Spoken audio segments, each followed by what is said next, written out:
സന്ദീപ്, എടാ, എത്ര നാളായി ഇപ്പോ ഫിലിം ഇൻഡസ്ട്രിയിലോട്ട് വന്നിട്ട്? ആദ്യത്തെ സിനിമയാണോ പറയണ്ടേ? സിനിമ ഇൻഡസ്ട്രിയിലേക്ക് വരാനുള്ള ആഗ്രഹം തൊട്ടാണെങ്കിൽ ആഗ്രഹം തൊട്ട് പറഞ്ഞോ? എനിക്ക് സന്തോഷമേ ഉള്ളൂ ഇത് കേൾക്കാൻ. എനിക്ക് തോന്നുന്നു ഞാനൊരു 9ാം ക്ലാസ്സിൽ പഠിക്കുമ്പോഴാണ് ആദ്യമേ. 9ാം ക്ലാസ്സിൽ പഠിക്കുമ്പോൾ തുടങ്ങിയ ആഗ്രഹമാണ് സിനിമ നടനാവണം എന്നുള്ളൊരു ആഗ്രഹം. ആഗ്രഹം അതിന് മുന്നേ കുറച്ചും കൂടെ മുന്നേ തുടങ്ങി. പക്ഷെ അതിനുവേണ്ടി പ്രവർത്തിക്കാൻ തുടങ്ങിയത് 9ാം ക്ലാസ് തൊട്ടാണ്. ഷോർട്ട് ഫിലിം സ്റ്റാർട്ട് ചെയ്യാൻ തുടങ്ങി. ഷോർട്ട് ഫിലിമിലാണ് ആദ്യമായിട്ട് അഭിനയിക്കുന്നത്? അതെ. ഏത് ഷോർട്ട് ഫിലിം ആയിരുന്നു? ആദ്യത്തെ ഷോർട്ട് ഫിലിമിന്റെ പേര് സ്റ്റോറി സ്ക്രീൻ പ്ലേ ഡയലോഗ് എന്ന് പറയുന്ന ഒരു ഷോർട്ട് ഫിലിമാണ്. യൂട്യൂബിലുണ്ടോ അത്? യൂട്യൂബിലുണ്ട്, ഇപ്പോഴും ഉണ്ട്. കാണാതിരിക്കാനാണ് നല്ലത്. വെറുതെ.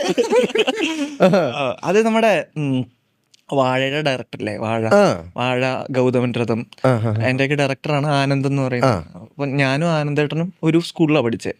ഞങ്ങള് ലിസ്യു എന്ന് പറയുന്ന ഒരു സ്കൂളിലാണ് പഠിച്ചത്. അപ്പൊ എന്റെ സീനിയർ ആയിരുന്നു ആനന്ദേട്ടൻ. അപ്പൊ ഞങ്ങൾ തമ്മിൽ, ഞാൻ 10 പഠിക്കുമ്പോ പുള്ളി +2 പഠിക്കുക, 9 പഠിക്കുമ്പോ +1. അപ്പൊ അന്ന് ആ സ്കൂളില് ആകെ സിനിമ പ്രാന്ത് വെച്ച് നടന്നിരുന്ന 2 പേരുള്ളൂ, ഞാനും ആനന്ദേട്ടനും. ഏതായിരുന്നു സ്കൂള്? ലിസ്യു എന്നാണ് സ്കൂളിന്റെ പേര്. വൈക്കത്താണ് സ്കൂള്. അപ്പൊ ഞങ്ങളായിരുന്നു സ്കൂളിൽ ആകെ സിനിമ പ്രാന്ത് പിടിച്ച് നടക്കുന്ന 2 പേര്. അപ്പൊ ഞങ്ങൾ ഓട്ടോമാറ്റിക്കലി പരിചയപ്പെട്ടു. അപ്പൊ ഞാനിങ്ങനെ പറഞ്ഞു, സിനിമ നടനാവാനാണോ ആഗ്രഹം എന്റെ അടുത്ത് ചോദിച്ചു. അപ്പൊ അതെ. നിങ്ങൾക്ക് ഡയറക്ടർ ആവാനാണോ ആഗ്രഹം? അപ്പൊ ആനന്ദേട്ടൻ അതെ, കൈവിടളിയാ. അങ്ങനെ ഞങ്ങള് കമ്പനിയായി. ഞങ്ങള് ഓക്കെ, അപ്പൊ നമുക്ക് എന്ത് ചെയ്യണം, ഷോർട്ട് ഫിലിം ചെയ്താലും ഒരുമിച്ച്. പറഞ്ഞു ചെയ്യാം. അപ്പം പുള്ളിയുടെ ക്ലാസ്സിൽ പഠിക്കണ കുറച്ച് ചേട്ടന്മാരുണ്ട്. അപ്പൊ എന്റെ ക്ലാസ്സിൽ ആർക്കും അതിനോട് വലിയ താല്പര്യമൊന്നുമില്ല.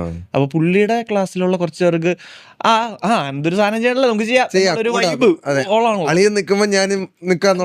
എന്നുള്ളൊരു സെറ്റപ്പില് അനന്തേട്ടന്റെ കുറെ ഫ്രണ്ട്സ് വന്നു, ഒരുപാട് പേര് വന്നു. അപ്പൊ ആന്റണി, ജെഫിൻ, മെൽബിൻ എന്നൊക്കെ പറഞ്ഞ ഒരുപാട് പേരുണ്ട്. അപ്പോൾ ഞങ്ങളെല്ലാരും കൂടെ ഒരു ഷോർട്ട് ഫിലിം ചെയ്യാം. നമ്മള് സാംസങ് എസ് സീരീസ് ആണെന്ന് തോന്നുന്നു, ഏതൊരു ഫോണില് നമ്മള് ഒരു ചെറിയ ഷോർട്ട് തുടങ്ങിയ സമയമാണെന്ന് തോന്നുന്നു. എനിക്ക് എസ് ആണോന്ന് അറിയില്ല, ഏതൊരു പരിപാടിയാണ്. സാംസങ്